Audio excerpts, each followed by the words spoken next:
Il faut que je vous fasse part de certaines discussions récentes au bar de Campagnol, discussions qui invitent à réfléchir avant les fameuses municipales.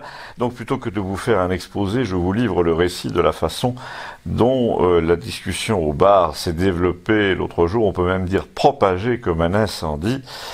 Tout a commencé par des plaisanteries graveleuses sur l'histoire du type qui, comme l'a dit le patron du bar, avait cadré son selfie un peu bas. Et là, Gustave a commencé à ricaner ouvertement de l'attitude du gouvernement et des médias en disant déjà que c'était la même chose.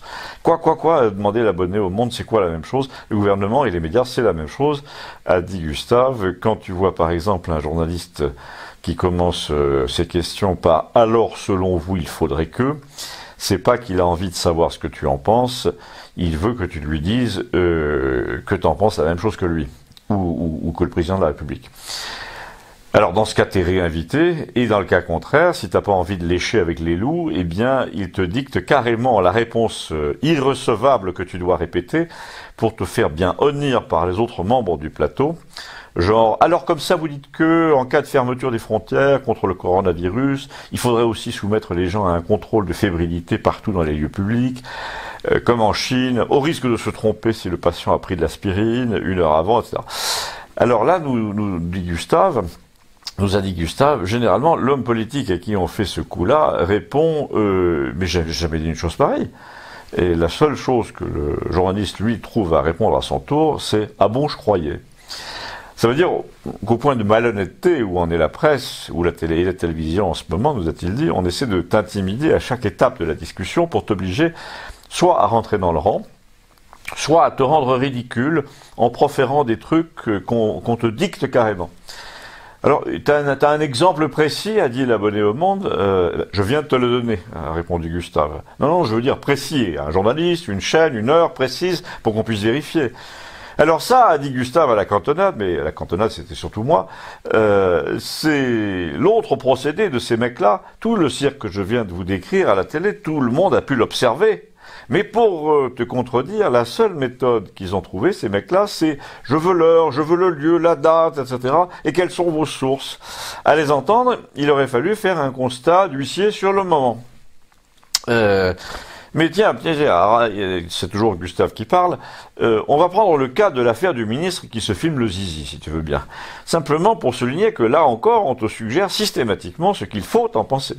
Et ce qu'il fallait en penser à l'époque, c'était « Ah, mais quel scandale, ces réseaux sociaux, il n'y a plus d'intimité, nous entrons dans une ère détestable où la vie privée, ceci, cela... » Oui, surtout, le grand argument, c'est absolument sans précédent.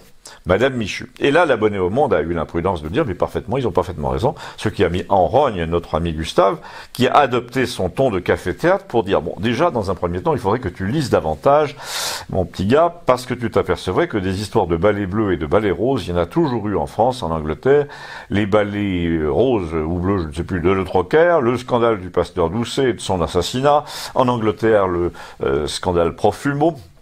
On a toujours essayé de faire chanter les hommes politiques pour les obliger à démissionner. Ça n'a rien de spécialement actuel. On te parle pas de ça, dit le lecteur du Monde, on te parle du temps d'aujourd'hui, pas de Le Troquer et des réseaux sociaux et Internet, ça n'existait pas à l'époque. Donc rien de comparable.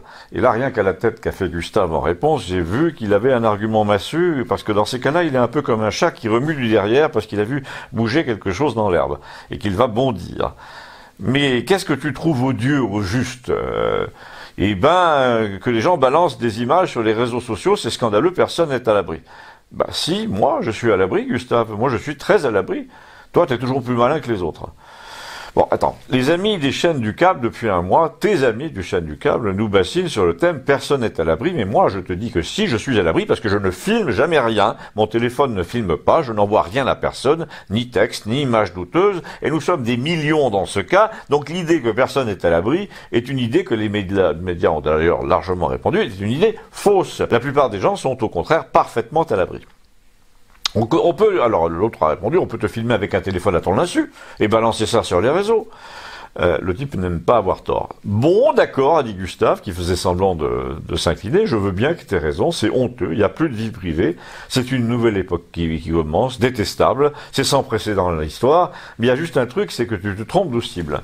Alors là, il fallait voir le froncement de sourcils de l'abonné au monde, qui se doutait bien qu'il allait recevoir une torpille, et qui commençait à regarder autour de lui pour voir le soutien sur lequel il pouvait compter dans la salle. Eh bien, il était nul, aucun soutien.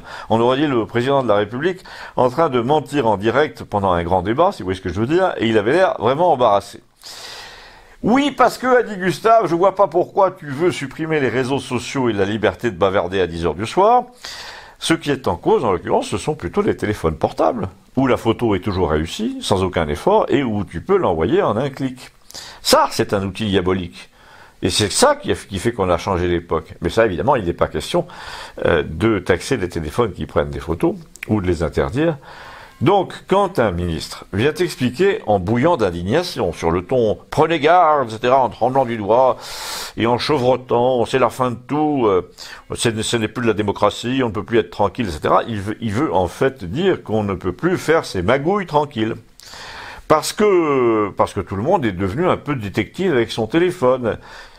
Alors, en l'occurrence, si tu réfléchis, le malheur d'une famille, la honte des enfants à l'école après la mauvaise action du père, ils s'en foutent complètement. Ce qui les intéresse, c'est que personne ne contrarie leur plan de s'emparer de la mairie, de l'État, des biens de l'État souvent. En l'occurrence, ils voulaient donc quelqu'un à la mairie de Paris à leur goût, c'est tout. La dignité du candidat, la hauteur morale du type, c'est pas du tout leur problème. Ce qu'ils voulaient, c'était un type formaté, docile, incapable de résister à Bernard Arnault. C'est ça qu'ils voulaient. Donc, a dit l'abonné au Monde, tu es persuadé que le Russe a eu raison de faire chanter tout le monde. Attends, il ne fait pas chanter, il révèle. Le maître chanteur, je te le rappelle, c'est celui qui va dire « Qu'est-ce que vous me donnez pour que je ne dise rien ?» Tandis que lui, le Russe, il balance tout, mais gratuitement. Gratuitement, tu parles, a dit l'abonné au Monde, ça arrange certains. Théorie du complot, a répondu Gustave d'un air de dire au patron, note, ça c'est un jour mémorable parce que ce mec qui nous traite de complotistes sans arrêt toute l'année croit désormais que Vladimir Poutine a envoyé quelqu'un pour faire tomber un candidat à la mairie de Paris. C'est un peu comme si tu accusais la reine d'Angleterre d'avoir téléphoné à France 2 pour faire virer la fille de la météo. Il y a quand même des limites au ridicule. Et mon cher Albert, lui a-t-il dit, tu les as pulvérisés. Alors là, notre ami l'abonné au Monde, le Albert, était un peu dans les cordes. Du coup, il a réattaqué illico sur le virus diabolique en disant « Alors maintenant, je suppose que tu fais partie de ces conneaux qui croient que le gouvernement nous cache tout. » Non, a dit Gustave, pas tout. Il nous cache seulement un truc, c'est qu'il ne sait rien. Et d'ailleurs, son ignorance a un bel ambassadeur, c'est le président de la République lui-même, qui se pointe dans un hôpital à Paris pour dire au chef de service « Ou allez, mon brave, faites pour le mieux », et l'autre lui répond « Non, je peux pas faire pour le mieux, parce que si ça se trouve, on va pas encaisser le choc. Vous avez mis les hôpitaux à genoux, et comme on ne sait rien sur cette épidémie, et comme elle peut devenir grave, si elle le devient, on ne saura pas comment faire, parce qu'on n'a plus les moyens de travailler. » Alors, mais de quoi te plains-tu, a dit l'abonné au Monde. Pour une fois que quelqu'un parlait sans filtre au président, toi qui te plains des médias téléguidés, tu devrais être content. Bah déjà, a dit Gustave, je sais pas si tu vois le tableau là, mais en salle de garde, tu as la chaîne privée du président, LCI, qui assiste à toutes ces conversations en direct, salon de l'agriculture, une demi-heure au-dessus de l'épaule gauche, hôpital parisien, 12 médecins, le président, une seule télé, donc ça sent le montage. Ensuite, le président n'incite pas tellement les médecins à faire preuve d'optimisme pendant ce reportage, cette interview en direct. La preuve, c'est que quand il en sort, il dit « il faut s'attendre à une épidémie majeure ». Mais surtout, sa chaîne favorite, là, la LCI, qui est toujours là quand il y a un message à faire passer, à faire tomber l'Élysée, se met à dire à longueur de débat, mince alors, ce serait terrible qu'on soit obligé d'annuler les élections municipales à cause de ça. Et là, nous a dit Gustave, tu commençais à comprendre vaguement le calcul du président, improvisé, mais quand même calcul. Les gens ont envie de le gifler aux élections, donc il peut ajourner dans 2 semaines à cause de la contagion, et puis il peut faire son intéressant en disant j'ai même pas peur, histoire de se refaire la cerise, et là tout le monde va dire il a été courageux, chapeau. Non, il faut te renseigner mon vieux, a dit l'abonné au Monde, ils ont dit que les élections ne seraient pas annulées. Ouais, dit Gustave, ça on en reparle, s'il y a 1000 cas déclarés, disséminés au moins dans 4 ou 5 grandes villes dans 10 jours, ça m'étonnerait qu'elle ait lieu l'élection. Ou si elle a lieu, le nombre des abstentions va bondir, ce qui peut arranger certains, et bizarrement ce seront les mêmes, ceux qui n'ont pas du tout intérêt à entendre ce que le peuple a à leur dire. On en était là quand Gustave a changé de sujet, mais brutalement, en profitant de ce qui est beaucoup de monde au bar, pour dire, à propos, je voudrais dire que celui qui a supprimé le papier que j'ai mis sur ma boutique a vraiment du temps à perdre, parce qu'évidemment, je vais en remettre un autre, et sur ma camionnette aussi. Alors quelqu'un lui a demandé qu'est-ce qu'il y avait sur ce papier. Eh bien, il y avait un rappel selon lequel dans les villes de moins de 1000 habitants, on peut rayer des noms sur le bulletin de la liste au moment du vote. Et là, il s'est adressé au lecteur du Monde. Je me suis laissé dire que cette année, comme le maire n'avait pas fait le plein sur sa propre liste, tu t'es proposé. Ça serait pas toi, par exemple, qui aurait arraché mon rappel à la loi?